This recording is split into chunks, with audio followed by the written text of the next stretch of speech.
community. Sorry about that. So today we've got quite a lot to cover because we're going to be covering Lord Ramachandra. We're going to be covering about the new temple in Ayodhya, and also today is the appearance day of Jagadish Pandit. So how many of you are new? First time that you've come? Anybody here? One? Okay. And yourself? So we can see you. The microphone is there.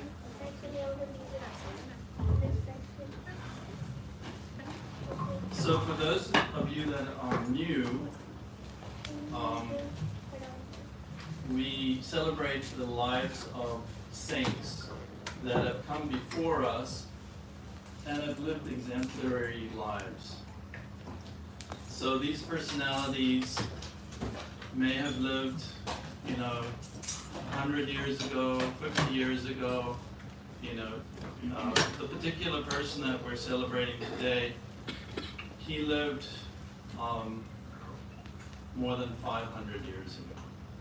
So around about 500 years ago. So his name was Jagadish Pandit, and he was from a Brahmin family. And during the time of Chaitanya Mahaprabhu is the devotional incarnation of the Lord that appeared in 1486.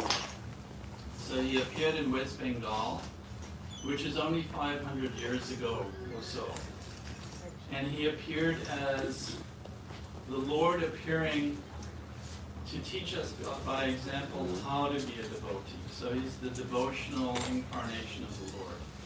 That's Lord Chaitanya. So Jagannath Pandit was one of the early associates of Lord Chaitanya. So him and his brother, they originally moved to Mayapur and happened to live next door to Lord Chaitanya when he was a toddler. So on the Ekadashi day, so for those of you who do not know, we fast on the 11th day of the waxing and the waning moon, and we don't take grains, beans, lentils on that day. That's known as Ekadashi. So on the Ekadashi day, nobody eats rice, beans. Like today is actually Ekadashi. So not sure if they're having an Ekadashi feast, but today is an Ekadashi special day. So on this particular day, if you fast from these particular products, like grains, beans, lentils, etc., there's a lot of benefit. So, and a lot of sinful activities from previous lifetimes can be flushed out. So, it's a very good day to perform a little bit of austerity by not eating those things. So on that particular day, Lord Chaitanya, as a boy, he came specifically to inaugurate this chanting of Hare Krishna. That was his particular Leela. And since we're going to be talking about Lord Ram later, the Lord appears, there's 4 yugas. So can somebody name the yugas? Satya Yuga, Treta Yuga, Dwapara Yuga, and Kali Yuga. Perfect, right. So these yugas are like the 4 seasons. So you have, Satya Yuga is like the spring, very beautiful. So then you have the summer, and then you have the autumn, and then you have the winter. Okay, they call it fall here, so fall. So during these ages, which are starting with 1.728 million years as the Satya Yuga, it's a long period of time, right? So during that Satya Yuga, people have much longer lives. They live for 100,000 years. You can't even imagine. Right? So with each of these yugas, lifespan declines. So in the Satya Yuga, 100,000 years. In the Treta Yuga, it comes down by 10, which would give you 10,000 years. And in the Dwapara Yuga, which is the one before us, the average lifespan is 1,000 years. That's why you see in the biblical text they talk about, Moses was 900 years old, or things like that. So the human beings that have longer lifespans. In the Kali Yuga, which is now, we live for 100 years. Kind of average. Yeah. Some people live for 117. There's some people that are living longer. And also, because we're getting into a golden age, that may change. We may actually live a lot longer. But getting back to these ages and why this is important is that in the Satya Yuga, the demons, these nasty people, they lived on other planets in the material world, right? So the demons didn't live in the same place as the good people. The Danavas and Devas lived on different planets. So what happened is, when there were wars, there were terrible celestial wars. Like the Danavas would come and try to take over the heavenly planet of Indra. They would terrify all of the people on the heavenly planets. They would then, by dint of doing that, also affect things on the earth. So that was in the Satya Yuga. So the Lord appears to destroy those demons. So one of those appearances is Lord Nrsimhadev. And he killed the demon Hiranyakashipu, who had a boon that he could hardly be killed by anything. It's a long story, we won't get into it. But so the demons appear on different planets and they try to take over the good people in the heavenly planets. Now remember, the higher planets in the material world are called heavenly planets, but they're not the spiritual world. Right? If you think about the spiritual world, imagine if you're locked in the spiritual world and you're never allowed to go. That means that God has enslaved us, but He doesn't do that. He gives us our minute independence, which means that we can go into the material world if we want to, in which case He's absent. He's not physically, you can't see Him. That's why within the Dharmic traditions, you'll see that they go to the ocean of milk to wake the Lord up. Because he's not supposed to be wandering around, because He's given us a place to enjoy separate from Him. That's the material world. So in the Satya Yuga, when these terrible, nasty, monster-like people came about, all the demigods rushed off to the place where the Lord is sleeping. It's in the universe. And they offered prayers, and then He came in His incarnation and destroyed them. In the next Yuga, so we talk about the Satya Yuga, which is like the spring. In the next Yuga, guess what? The demons take birth on the same planets, but in different locations. Like in Satya Yuga, Ravan was living in Lanka, and Ram was living in Bharat, or India. So they were in different locations, and when Ravan came and did nonsense, Ram had to go and kill him, right? So you go from Satya Yuga, where they're living on different planets, Treta Yuga, they're living on the same planet, and then the previous age, which is Dwarpa Yuga, they're in the same place, in the same family. The Pandavas and the Kurus were related. The demons are there and the devotees are there. Right? But they're in the same family. That's why Arjuna didn't want to fight. He dropped his bow, Gandiva, and he started crying that how can I fight against my guru? How can I fight against my grandfather? And because in the Dwarpa Yuga, the demons are in the same family, so it becomes very difficult. So the Lord appears in His original form as Krishna. Right? And He destroys the demons. They have a big battle of Kurukshetra. A lot of people died. Mostly demons. Okay. Then what happens in this Yuga, which is the last of the four, which is called Kali Yuga, right, where people live a lot shorter lives, the demoniac and divine natures take birth in ourselves. So we're all walking around a little bipolar and schizophrenic, because at any moment we could be demoniac and we can be divine, right? So if Krishna has to come, how does He come? So He comes in the holy name, and by chanting that holy name, guess what?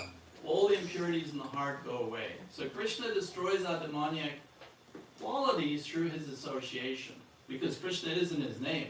So when you hear his name and you produce that name on your tongue, you're associating with Krishna. Just like if I introduce you to some of my friends and they're thieves and you get close to them, very soon you'll become a thief, right? If you're in university and you mix with people who are studying a lot, you'll begin to study a lot. So association is very important. Sadhu Sangha.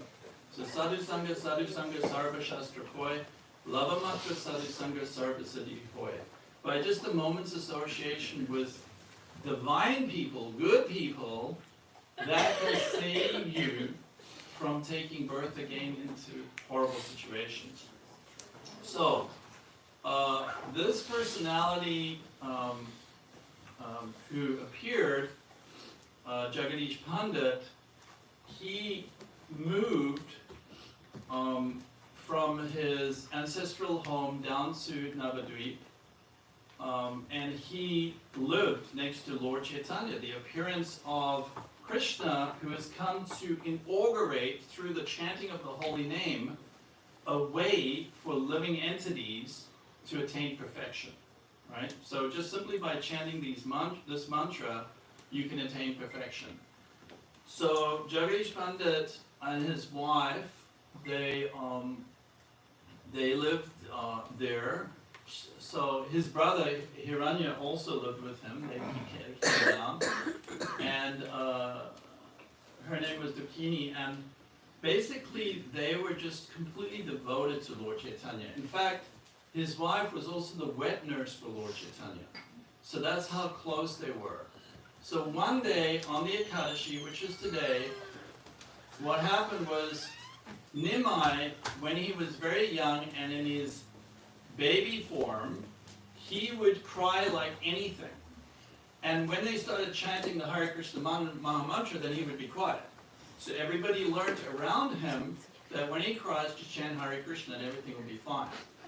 So, and then as he became a toddler, he could speak a little bit.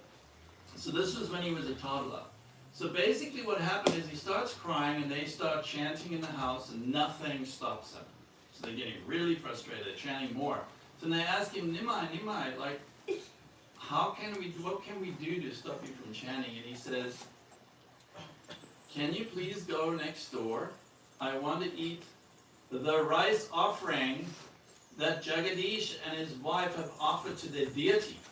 But it's Ekadashi, how can you give him the rice offering? Of course, why are we offering rice on Ekadashi? Because Ekadashi is for living beings to give a benefit, but the Lord's offering is still a rice offering, right?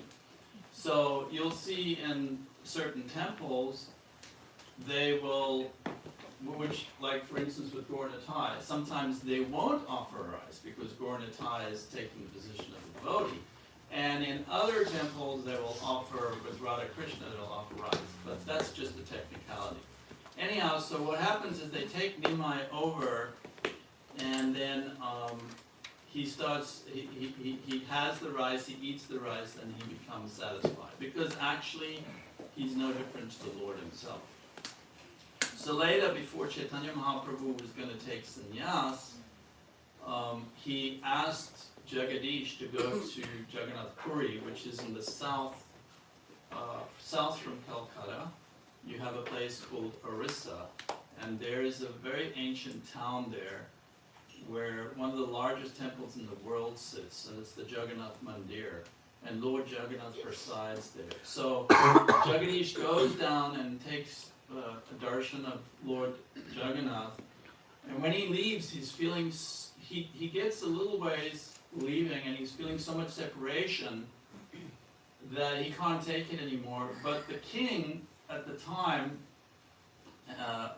had a dream, and in the dream Jagannath was telling the king, so there's a certain ceremony where they change Jagannath's body. They get a whole lot of wood, and then the old one is put into the ocean. So the king dreamed that he has to give the old form of Jagannath to Jagadish Pandit. So he sent his army out to find Jagadish Pandit, and he called him. And Jagadish Pandit said, you know, it's just three of us. How am I going to carry? I mean, if you see Lord Jagannath, he's a massive piece of wood. Like, you cannot carry him. So then he went and he started to meditate, and Lord Jagannath says, "Don't worry, I'll become as light as cork for you." So then Jagadish picks up Lord Jagannath. They have a stick, and they're carrying on. He's got two other people with him. They're carrying, and Lord Jagannath is light as cork. So they keep on going all the way slowly towards back to Mayapur. And what happened was they eventually got to a very special place where there was a sort of an incident where Jagadish goes to the bank of the river to bathe, and when he comes back, well, he tells the other two people to hold the deity. And when he comes back, they're telling him the Lord is getting heavier and heavier. So it turns out that the Lord starts reestablishing the normal weight, and they couldn't move him. And that's a place called Jashore. So it's a special place, and then Jagadish and his wife and his brother remained there, and they worshiped the Lord in that place. You can actually visit the temple today. It still exists. And in fact, eventually the king of Krishnanagar, which is near Mayapur, he paid for a beautiful temple there. So you can actually go and see that Jagannath deity in Jashore. So that's the story of this personality who was so wonderful that the Lord did all these amazing pastimes with him. And it says that in Krishna Leela he was a dancer. So very interesting. So that's who we celebrate today, his appearance day. The other thing that we're going to discuss today is a little bit of the history of what's happening in India. So it's a big thing that's happening in India. I'll tell you a little bit about the history. So around about the 1980s, so you must remember one thing, just a bit of a history lesson, is that India has been under subjugation for over 1,000 years, right?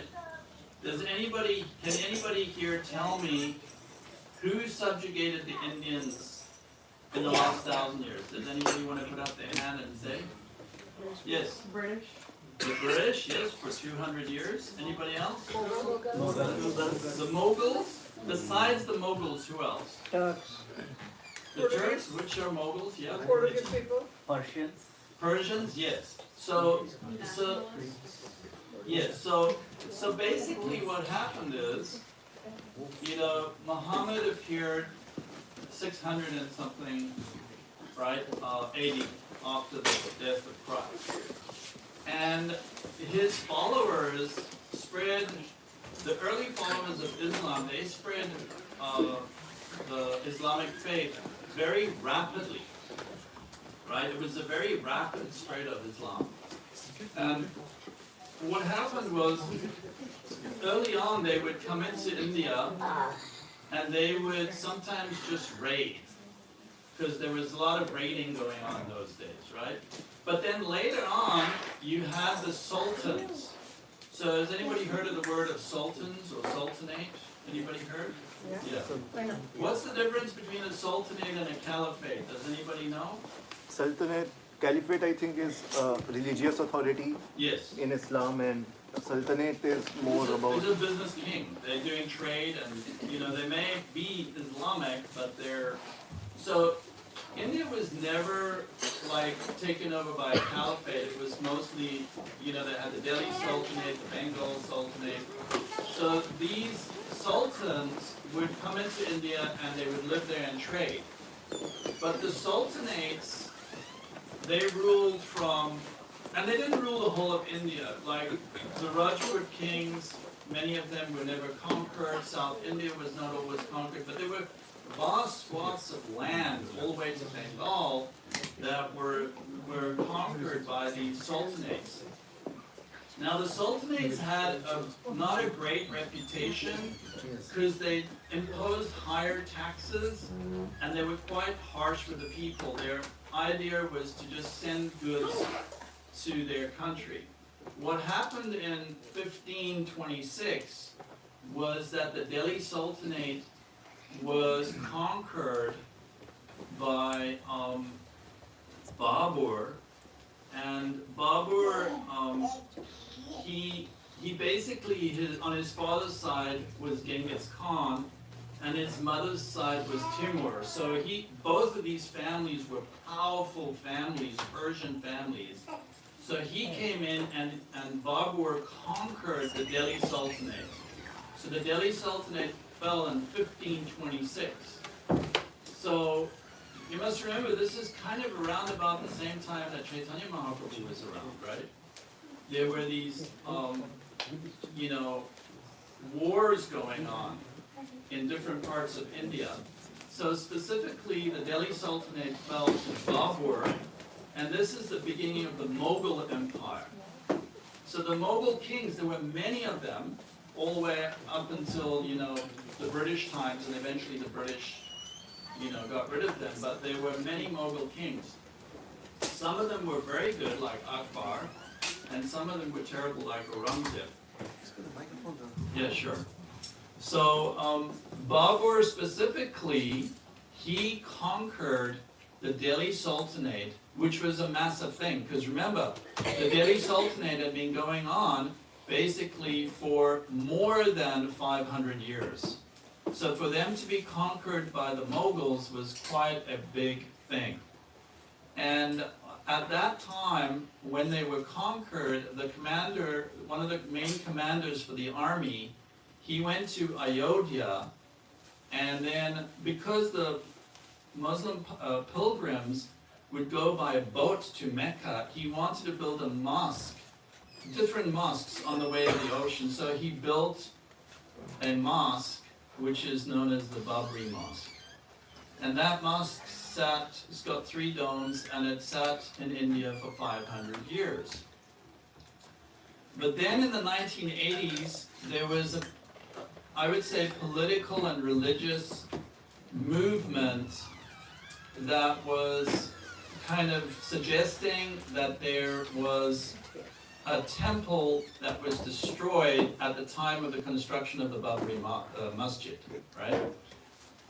In fact, there's no historical evidence of such a temple, okay? So what happened in 1992, a lot of Hindus came.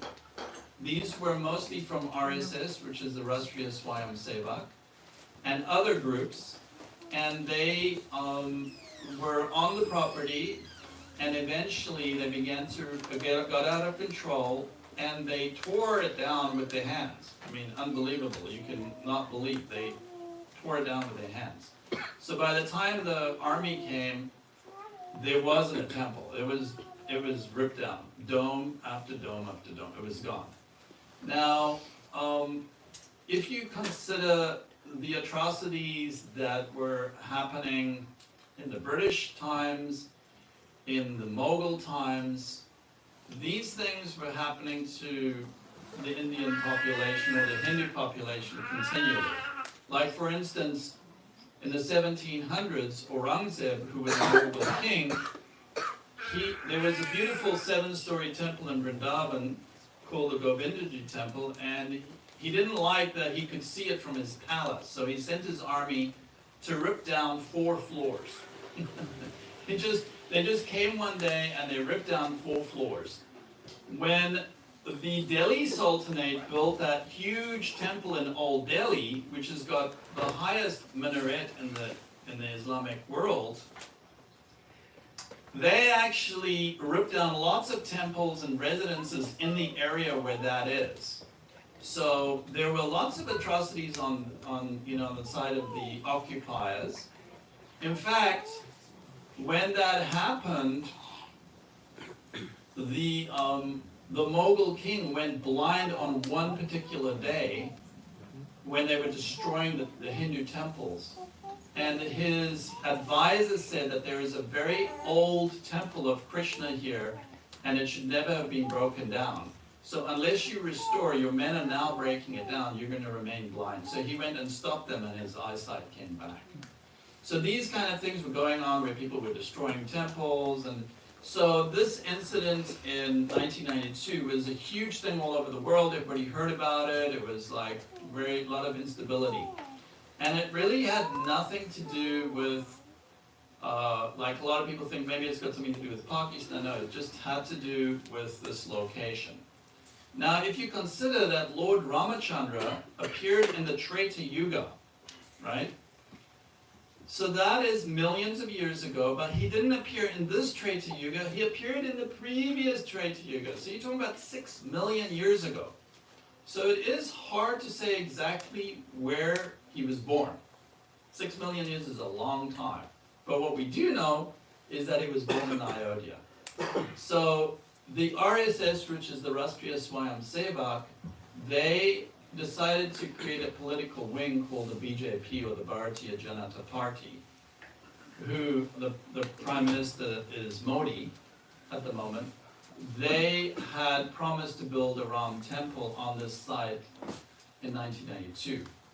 But this went through the courts in India. So in India, the courts are, they can take years for cases. So from 1992 until 2019, so that's 27 years they waited for the verdict, and the verdict was the Hindus can have that piece of land and we'll give another piece of land to the Muslims, because, So then they started building the Ram Mandir, and the opening of that Mandir is tomorrow. So that's kind of a little bit of the history. I'm trying to be a little balanced here because, we can give the wrong impression if we start saying Jai Hind and being very Hindutva. So we want to be balanced because the reality is that all living entities are eternally connected to the Lord. And in the Bhagavad Gita it says that for one who sees the Lord in every living entity, that includes dogs, cows, Brahmins, Muslims, he's actually a man of peace. So we try not to. That's why India has retained a culture, because they were never aggressive for thousands of years. The Indians were never aggressive. They would protect, but they weren't aggressive. They didn't go out to try to, conquer bigger swaths of land. In fact, if you look at Indonesia, which has 300 million people, that was run by Indian kings or Hindu kings. It's a Hindu kingdom. And they have some of the most beautiful temples in the world there. Even if you go to like Cambodia, you'll see Angkor Wat, which was part of that whole area where the Pandavas originally went out and spread, Hinduism.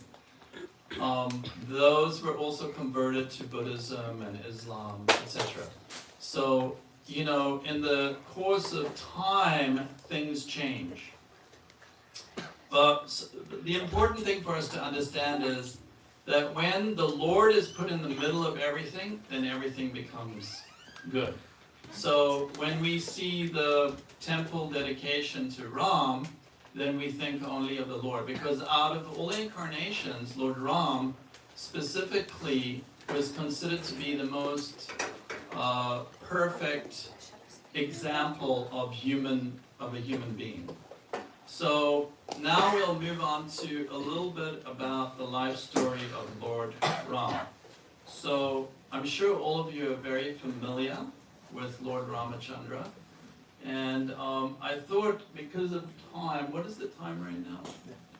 5:49. 5:49. So we're like 10 minutes before we have a half an hour of discussion. So we don't have much time for me talking, because soon we can have a big discussion.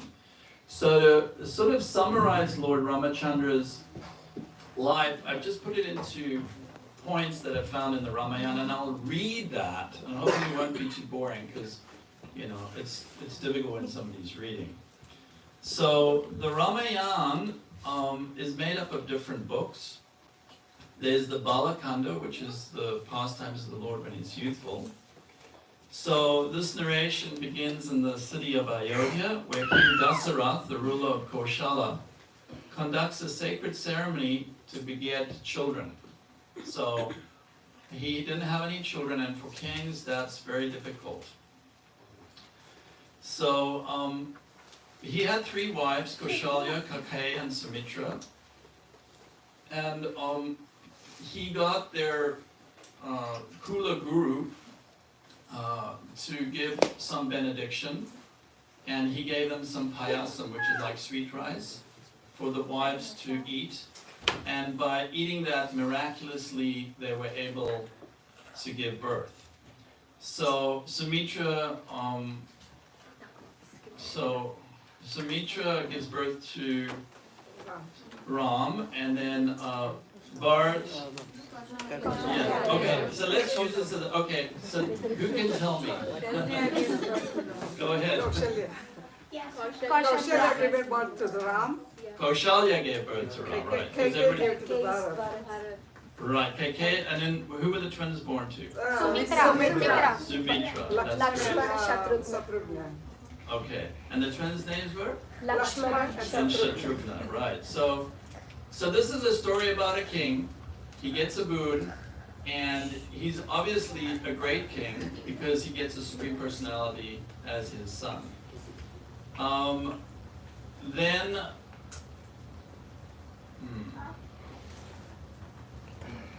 so during the early life of the Lord, he has to go undergo some training. So there was a great sage, who remembers his name, who came to ask for, yes, Vishwamitra. So why did Vishwamitra come to ask Dasharatha for his sons? Who can remember?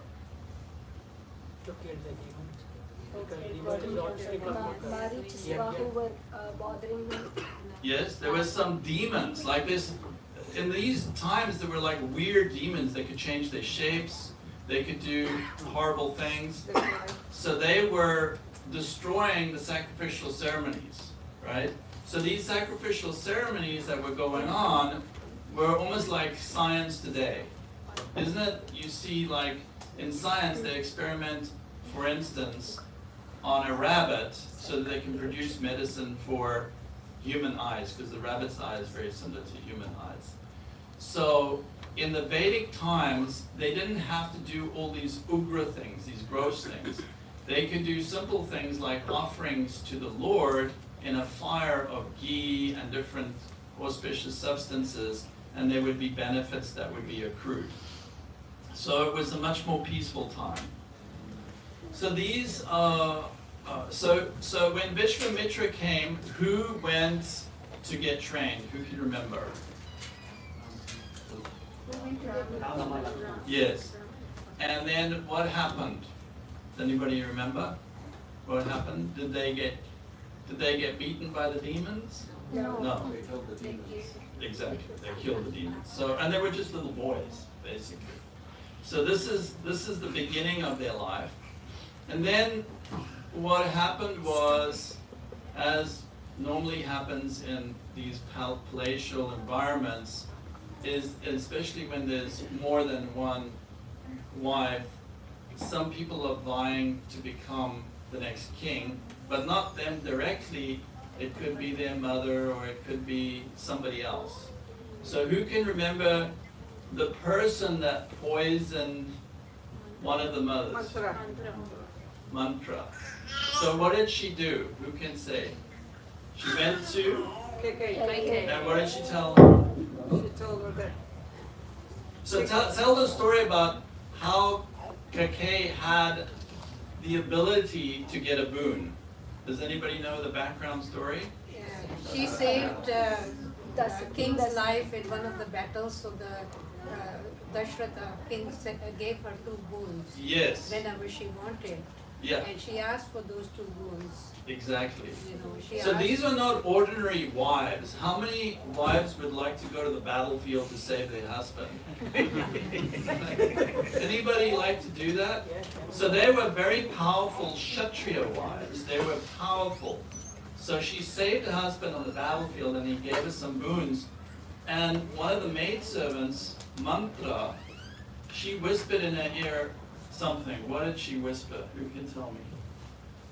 She said, if Bharat is the king, then you will not be the favorite anymore. You will You know, Ram will be the king. Yeah, as Ram becomes the king, you know, you will not be the favorite of Dashrath anymore. You will be not Rajmata anymore. So Kaushalya will have more power than you. And who did she suggest that should become the king? Bharata. Right. That So- was I saw. So That this is what begins to happen is that Mantra convinces Bharat's mother to get that boon. And then what happens? Does anybody remember? Kaikeyi asks Yes. Sri for Rama gets exiled. That's later. Okay, that's true. Anybody wants to say? He asks? Kaikeyi asked the king that her son should become the king. Yes. And Ram should go to the jungles for 40 years. Okay, and then what happens to poor Dasara? He died. He becomes broken-hearted by this. He broke it and he Because died. of separation, he eventually dies. But how many years does Lord Ram get sent away for? 14 years. So this comes to the next section is where it's called the Aranya Kanda. Is Lord's pastime. But Bharat never rules, like he never sits on the seat, right? Yes. So we'll get to that. So what happens is now, who goes with Ram to the forest? Yes. So Lakshman says he's not going to let Ram go alone, so he goes, and then Sita does the same thing. So Sita goes with Ram, and then what happens to Bharat? What does he want to do? When he comes back from his grandparents' home, he gets very upset with his mother, and then he goes to the jungles to bring Ram back. Yes, and then But Ram doesn't come back Doesn't come because because of his father's boon, he wants to uphold it. Yeah. uphold it. Yeah. So then now you can tell how Bharat dealt with his situation after Dasharath left. Yeah, so Bharat said that I don't want to rule because you are like the eldest of all the brothers, and like that's the line of succession, and I can't break it, even if like your father gave this boon. So, and Ram doesn't want to come back because he can't break his father's boon. So Ram gives him like his wooden slippers, and he says that just use this. So actually, so then Bharat goes and installs those slippers on the throne, yeah, and yeah, so that's like signifying that Ram is ruling. And Is then ruling, right? Bharat And where rules. does Bharat go? Dandikra. He Yeah, goes to the outskirts of the city, and where does he live? I don't know that one. He lives in a very small hut, Yeah. and he wears just simple bark, and he's living extremely simply, and he's sleeping on the floor. Like Ram. Yes, Below the floor. Yes, he doesn't want to enjoy it at all because he knows his brother is in the forest. And then even the ministers become affected by his renunciation, and all of the ministers begin to perform austerities. So this is the real love of a brother, right? Without any desire for his own personal aggrandizement. Then they go into the forest, and there's a lot of stories that happen there, but to get through, we will just jump to the most important, terrible situation that happens when Sita gets distracted by a beautiful animal. Can anybody remember? Yeah. So it's a golden deer, and it's running. And who is actually that golden deer? Uncle of Ram. He's a bad person. He's a demon. So he is working on behalf of Ravan, who has heard about the beauty of Sita, and he is wanting to steal Sita from Ram. So he sends Marichi to assume a form of a golden deer, like really golden. And the deer starts running nearby the little hermitage. And then Sita wants the deer, and what does Ram do? What does he tell Bharat? Does anybody remember? Tells Lakshman. Sorry, Lakshman, yeah. Take care of your sister-in-law. I'm going after the deer. Yes. Don't leave And her then alone. tell about what does Lakshman draw in the sand? We drew a line. That's called the Lakshman Rekha. Okay? So it's a circle, and he tells Sita, don't go beyond the circle. Don't cross the circle. Because you're protected. Yeah, inside of that circle, nothing can touch you because of my mystical power, my power, nobody can go inside there. And then the crafty Ravan comes, and what does he pretend? Who does he pretend that he is?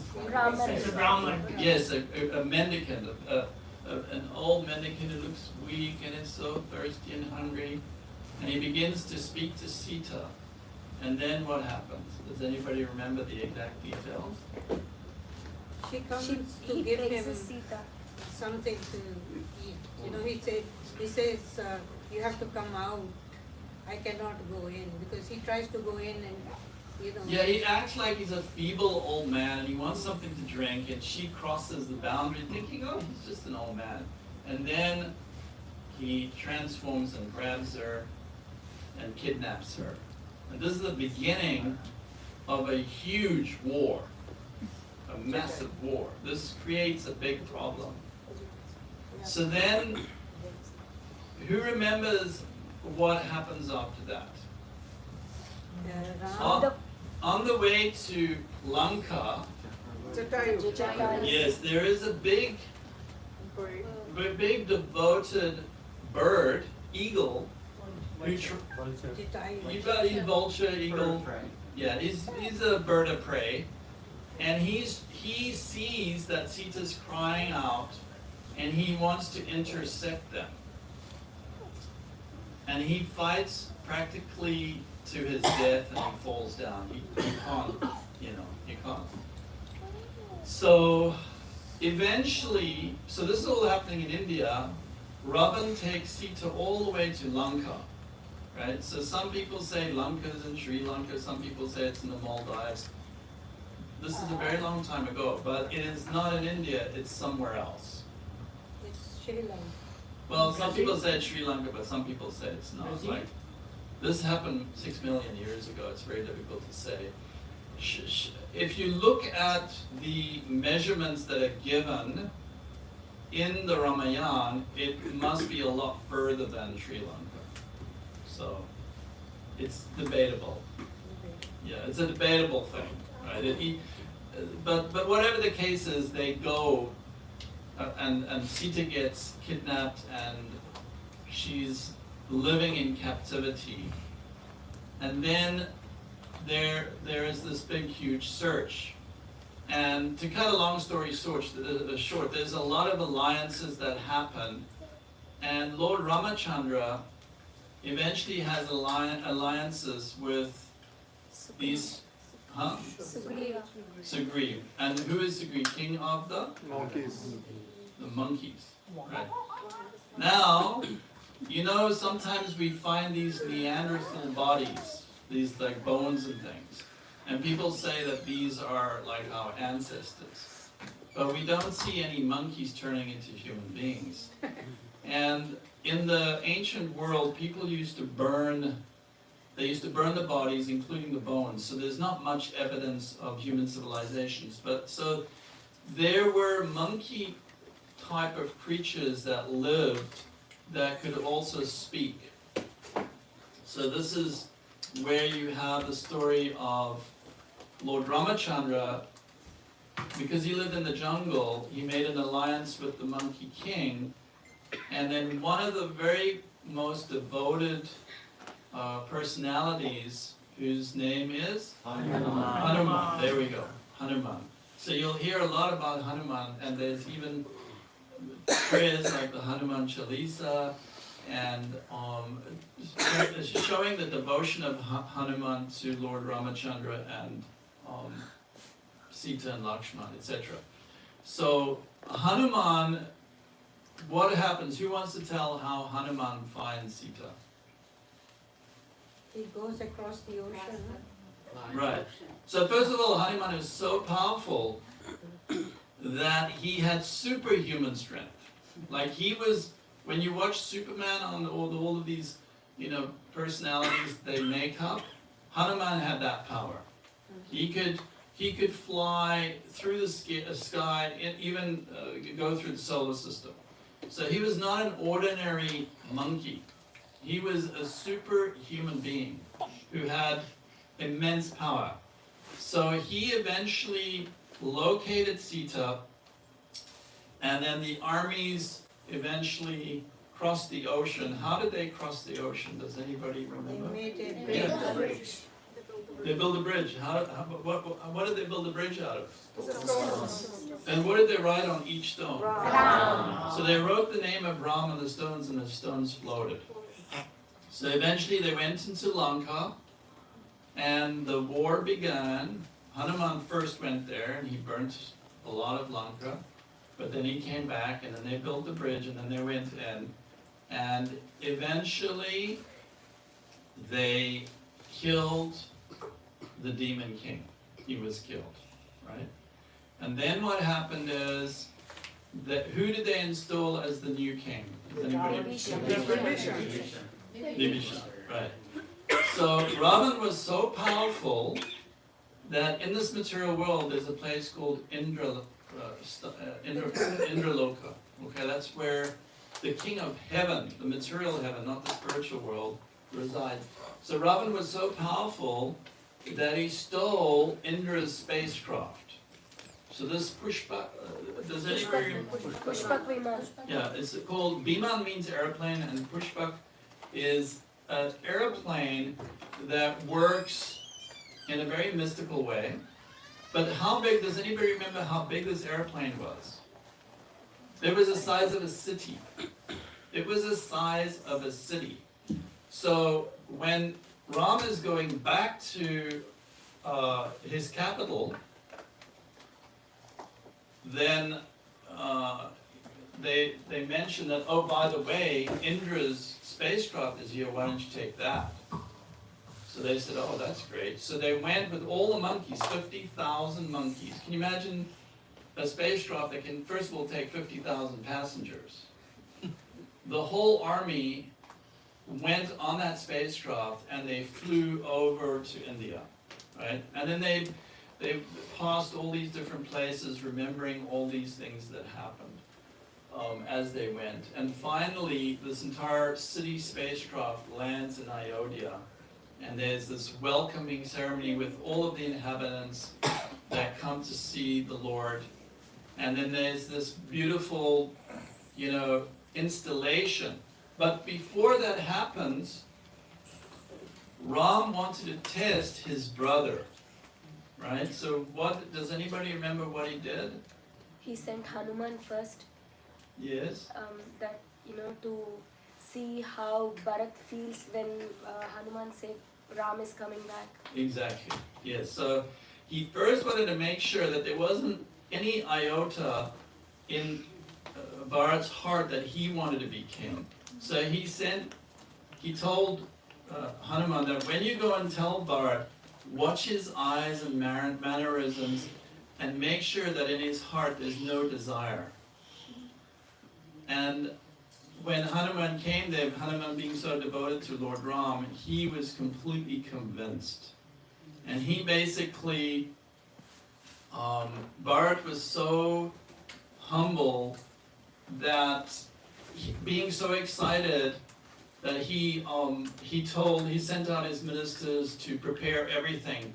And then one of the ministers said to him that, your Lord is coming, you should dress in, proper garb. And he said that so long as he's not here, I will not live any better than what he's living in the forest. So he didn't do anything. He just was very humble, and he was just hoping that actually Lord Ram would come. So then Lord Ram comes, and they install him as the king and Sita. But then something happens after some time. and which is a whole other story, the story of Sita and Love and Kush. But so that, you know, we don't want to get too much into it. I don't want to discuss too many details. The Ramayana, first of all, there's more than 27 versions of the Ramayana. The Ramayana has versions in Iran, it has versions in Thailand, Cambodia, it has versions in Vietnam, Indonesia, it even has versions in Japan. So the Ramayana has different versions. Like for instance, there's one version from Thailand which says that when Lord Ram destroys Lanka, but the battle is still going on, everything is burning, then Ravan's wife, does anybody remember her name? Mandodari. So Mandodari, who was her father? Does anybody remember who her father was? Her father is Mayadanava. And where does Mayadanava come from? No, Mayadanava comes from Bilbaswarga, which is a subterranean heavenly planet. It's a lower heavenly planet where everything is materialistic. They have yantra, machines. So Mayadanava comes up in the Ramayana, he comes up in the Mahabharata because his lifespan is millions of years. So his daughter was Mandodari. So when Mandodari was in a problem, Mayadanava opened up a subterranean tunnel from Lanka, and the story in that version talks about how they traveled for 10 months in the subterranean regions, and they eventually came out in South America. And this is the Mayan civilization of South America, of which even in Florida at Lake Okeechobee, there were 4 Mayan tribes that lived there. And you'll see that one of the Mayan tribes, they moved down to Miami, that's why it's known as Miami. So you can see how even these great personalities, their names ring out through history. And the interesting thing is, if you look at the Mayan calendar, it exactly synchronizes with the calendar in the Surya Siddhanta, which is a Hindu script which starts with the atomic theory all the way to all the yugas. And does anybody know who wrote the Surya Siddhanta? No, he translated it. Who wrote it originally? It was written originally by Mayadanava. See, Mayadanava, Danava means demon because he's from the Danava class. But they also had Vedic knowledge. And just like Vishvakarma had knowledge of architecture for the demigods, Mayadanava was the architecture of the Danavas. So we can see that all of these stories in the Ramayana that are in all these different areas, some of them may differ. They may have different versions. But the main story is pretty much there. So tomorrow they're opening up a temple in India. And there are many temples in India, by the way, but this is in the birthplace of Lord Ram. There is already a small temple in that area, which was, you know, celebrating the birthplace of Lord Ram. But the ancient priests from that temple are now going to be in charge of the new temple. So it's a very big thing for the Indian government and for Hindus globally, because, like I said before, for 1,000 years. It started really in the 9th century. They were ruled by, whether it was sultans or Islamic invaders or whether it was, you know, the Mughals, and then for 200 years under the British. So you can imagine, for over 1,000 years, how do you keep your culture and religious writings when you subjugate it for over 1,000 years? So that's the miracle of Vedic culture. It's very, very beautiful.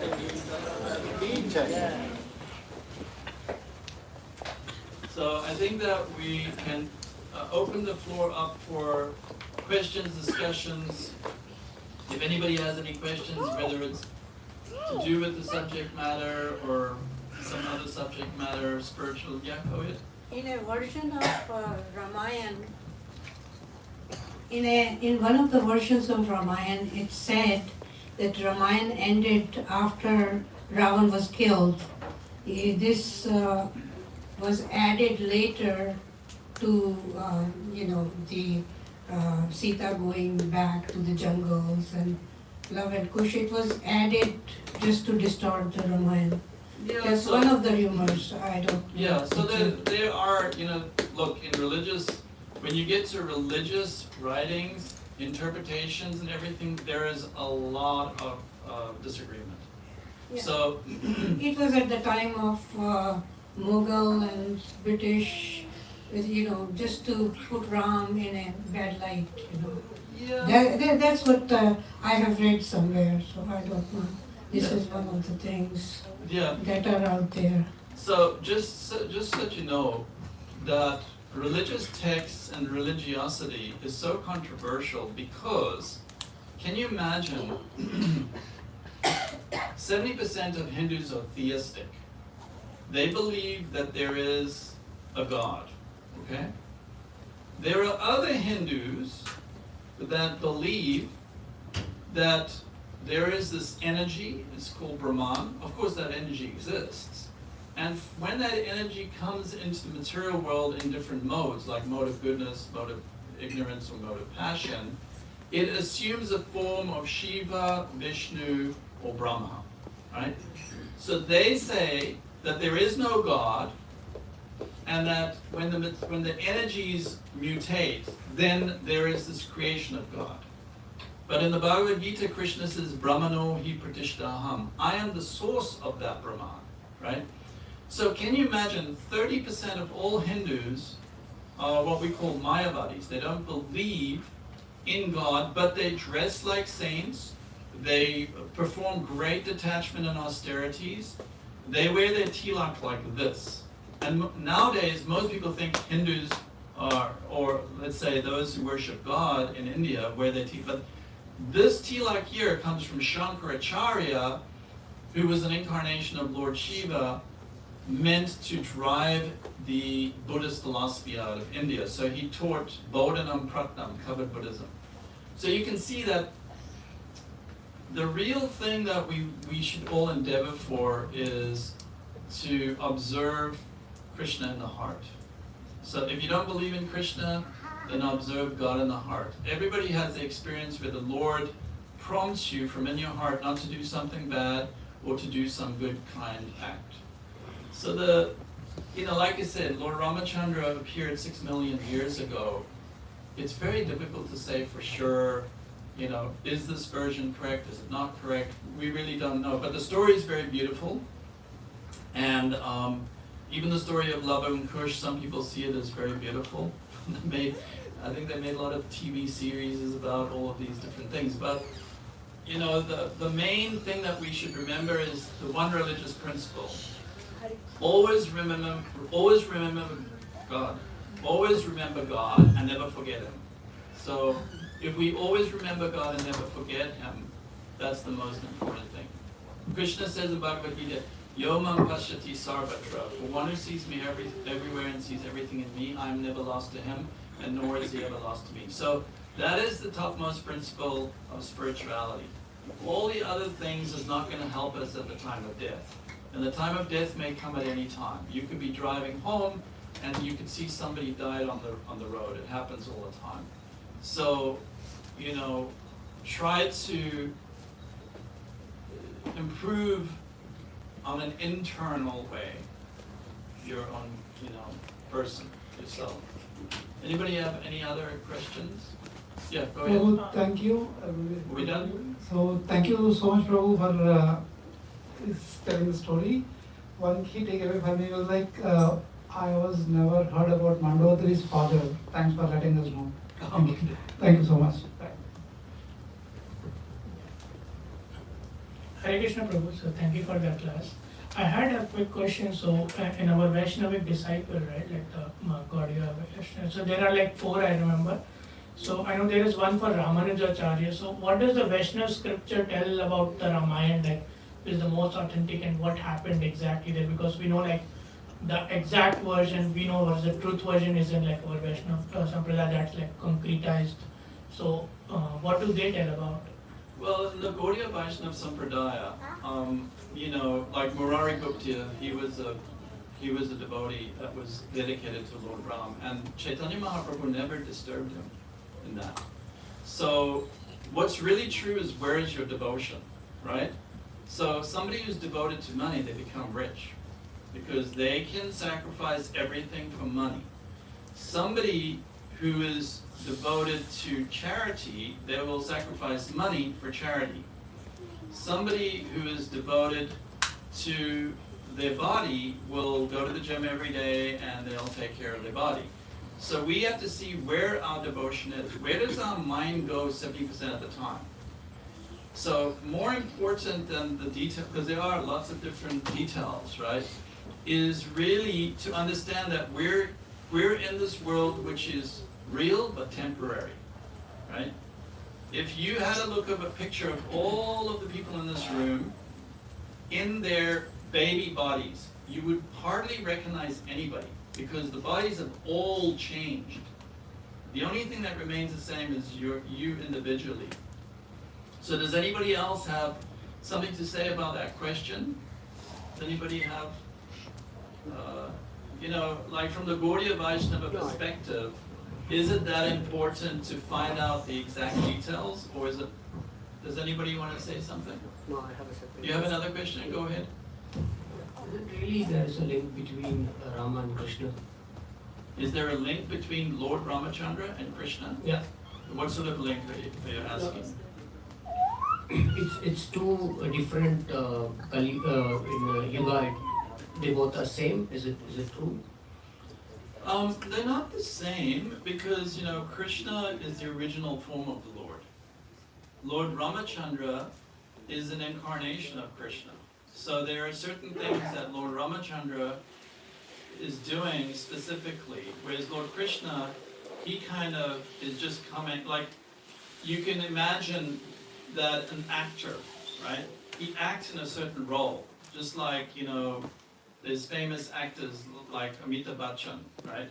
So you may say to him, oh, I liked you in the role of such and such, right? But he's always Amitabh Bachchan. So Krishna is the original. That's why in the Brahma Samhita, which is the first prayer of Lord Brahma, who created the entire universe, Lord Brahma says, Ishvara Paramaha Krishna Sachitananda Vigraha Anadir Adir Govinda Sarva Karna Karnam. Right? So Krishna is the original. He's the Sarva Karna Karnam. He's the cause of all causes. And at the beginning of all of the Upanishads, there's a verse, Om Purnamadaha Purnamidam Purnat Purnamudachate Purnasya Purnamadaya Purnameva Vashishate. So this verse says that Krishna is perfect and complete. And from that complete and perfect person, all emanations from him are perfect and complete. So although Ram is, Lord Ramachandra is Krishna, he's different, but he's also perfect and complete. So it's not that he's incomplete. Go ahead. Also, in Srimad Bhagavatam, there's a verse, Ite Chamsa Kala Pumsam Krishna. Krishna tu Bhagavan Swayam. Yeah. That Krishna is the original, is the source of all incarnations are either a partial expansion of Krishna or part of partial expansion of Krishna. Exactly. Because Krishna is the original source of all incarnations. So if you want to get into the details of that, you can read Srimad Bhagavatam because it talks about Yuga avatars, Guna avatars, Leela avatars. There's all these different avatars. So the entire fabric of this universe, every atom that is held together by Krishna's energy, right? So you can see Krishna everywhere if you want, but you can also not see him. So, and that's why this is a place where you can exercise your independence from God. It's not like you can walk around and then you'll see Krishna coming in his chariot, because he gives you that independence. If Krishna foisted himself upon you, then you could say, oh, this is terrible. I can't escape from God. He's everywhere. So to honor our independence, he puts us in the situation where, because we want to enjoy separately, there's a verse that says, that when the living entity turns his face from the Lord, Bahirmukhi, he immediately gets covered by Maya. So he looks onto Prakriti, the material energy. So the living entity is marginal, Krishna's energy is superior. So the marginal energy is simultaneously one with but different from. Just like a drop of the ocean, is it qualitatively the same? The drop. If you analyze it, it's the same as every other drop, right? So qualitatively it's the same. But is it the same quantity as the ocean? No. So the living entity is qualitatively one with, but quantitatively different to the Lord. So now when that living entity, but there's another energy which is called Prakriti. It's the material energy. And that material energy is inferior energy, which means that material energy does not exhibit consciousness. Now when this living entity looks towards the inferior energy, what happens? Just like when somebody sees something they want to covet, then they begin to overlord over that. Like a strong, powerful king, he looks at a beautiful woman and he wants to take her and marry her or whatever. A very rich person, if he sees something, he wants to buy it, right? So the living entity, once he turns his face from Krishna and sees the Prakriti, he wants to enjoy it, and that's when the ahankara is built. Like the ahankara manifests. And from there, this false ego, ahankara, begins to then create a subtle body of material intelligence, and then a subtle body of the mind, and then it goes into a gross body. So you have a gross body, you have a subtle body, and you have a spiritual body. So when you turn away from the Lord, you are given this opportunity to come here and you will have these bodies. And within a moment, it's all gone.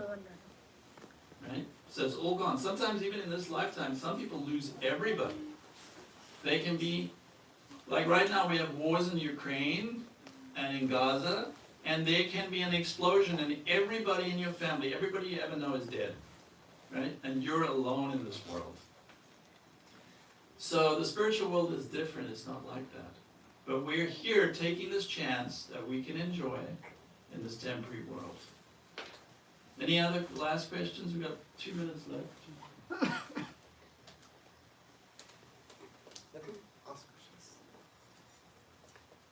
So, go ahead.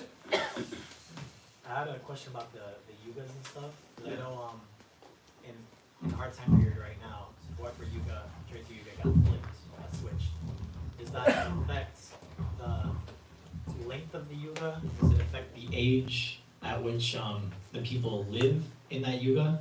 No, the age is the same. It's just So it's just the appearances and the events. Yeah. Okay. Yeah, and it's very interesting if you look at macrobiology, right, molecular biology.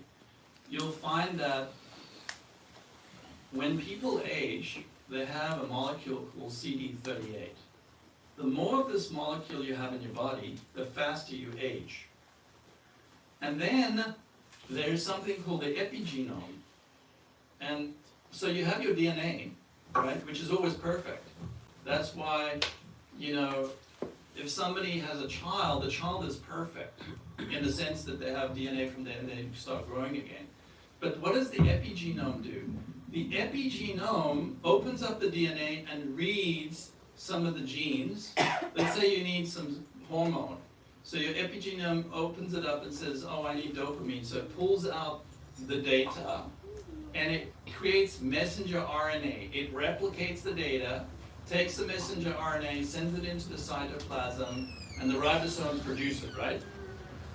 Now, there is a theory called the information theory of aging, that if you deacetylate the epigenome gets older when these acetyls increase.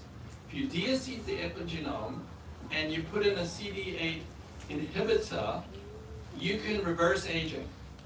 And they've already done it. They've taken a mouse lives for 2 years.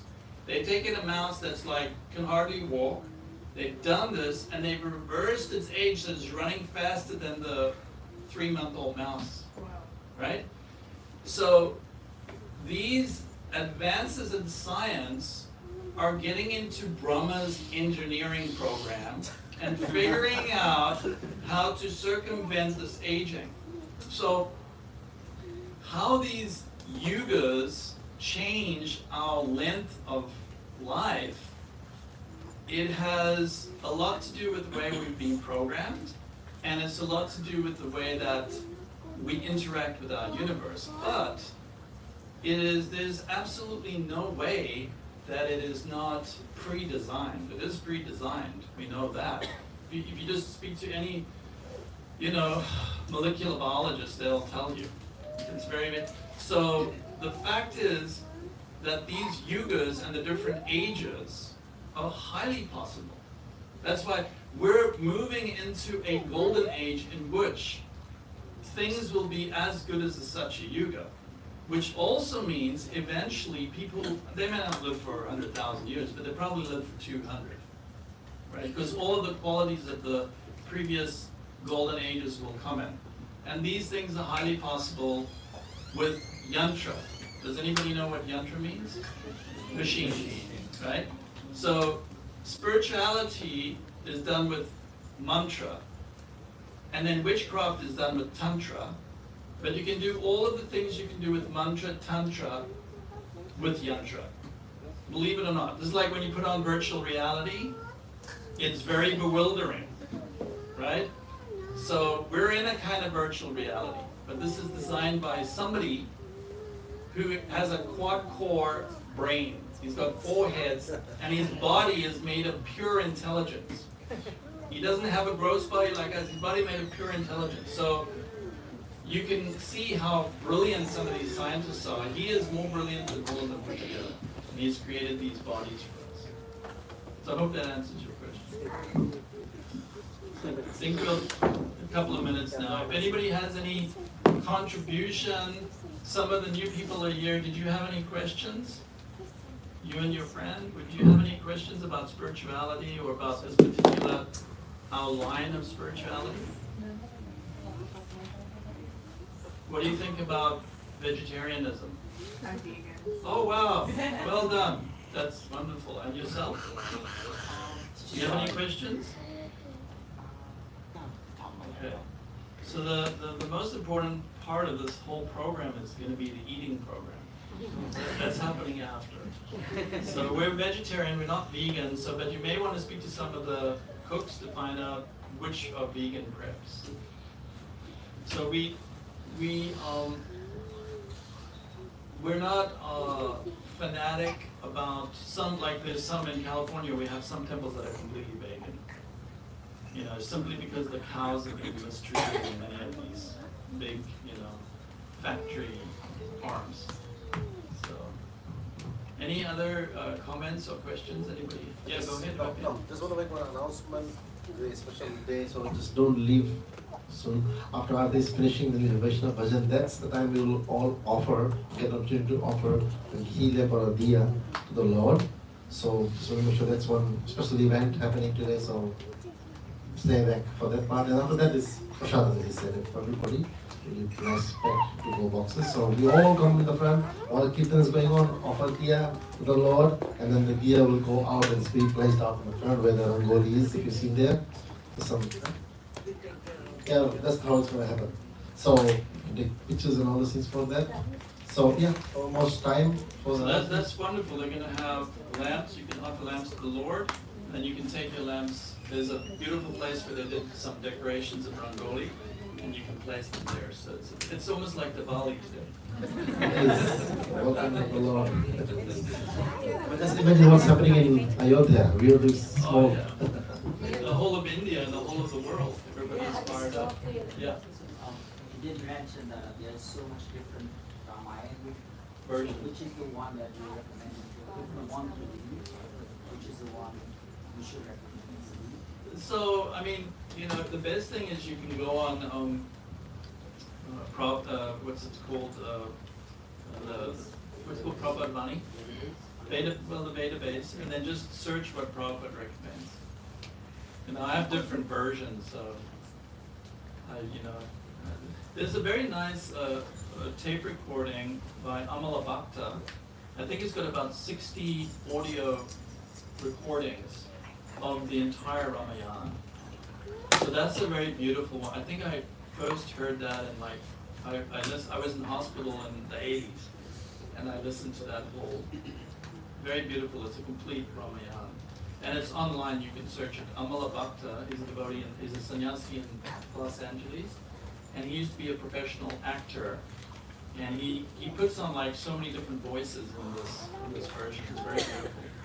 And you can just have it on your phone and you can just play it right away. So, if you're driving in your car and you've got a half an hour commute, you can listen to some of the beautiful pastimes. All right, so they're gonna open the deity soon.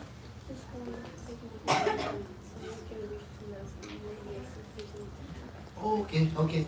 So we have a wonderful devotee visiting us from Minnesota, Tulasi Maharani, and today happens to be her birthday. Big 6-year-old. So we all can chant while she stands up. Stand up, Tulasi Maharani, stand up. We all chant the Mahamantra for her. But especially to stand up.